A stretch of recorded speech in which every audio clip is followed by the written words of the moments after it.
dit Marie sur ses intentions?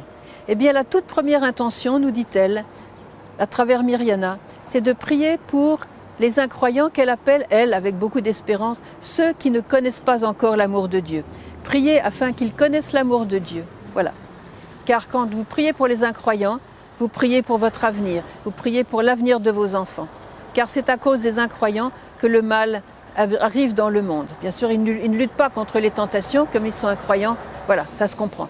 Une autre chose, alors maintenant je dis dans le désordre, elle nous demande de beaucoup prier pour les prêtres.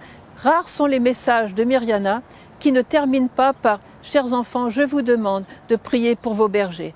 Priez beaucoup pour vos bergers afin qu'ils donnent la lumière au peuple. Ensuite, elle demande de prier pour les jeunes. Ce n'est pas un hasard si elle a choisi 6 jeunes au début des apparitions pour porter ces messages dans le monde entier, les plus beaux messages qu'elle ait donnés, on peut dire jusqu'à présent, cette école de l'amour, cette école de la prière à travers des jeunes. Ensuite, elle nous demande de prier pour les âmes du purgatoire. Car, dit-elle, les âmes du purgatoire ont besoin de vos prières. Quand vous priez pour les âmes du purgatoire, vous faites des intercesseurs qui, à leur tour, vont prier pour vous et vous aider durant votre vie.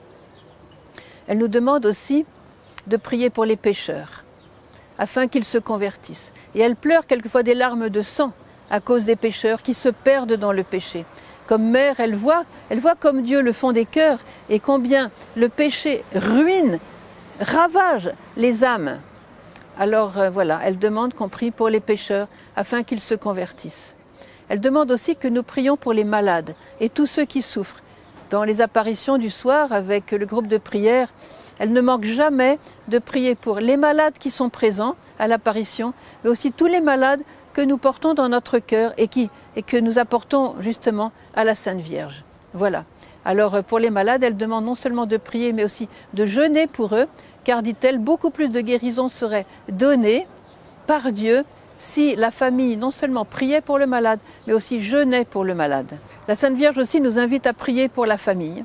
Elle nous dit, chers enfants, aujourd'hui comme jamais encore auparavant, Satan veut détruire vos familles et il s'y emploie. C'est pourquoi, chers enfants, je vous invite à prier pour les familles.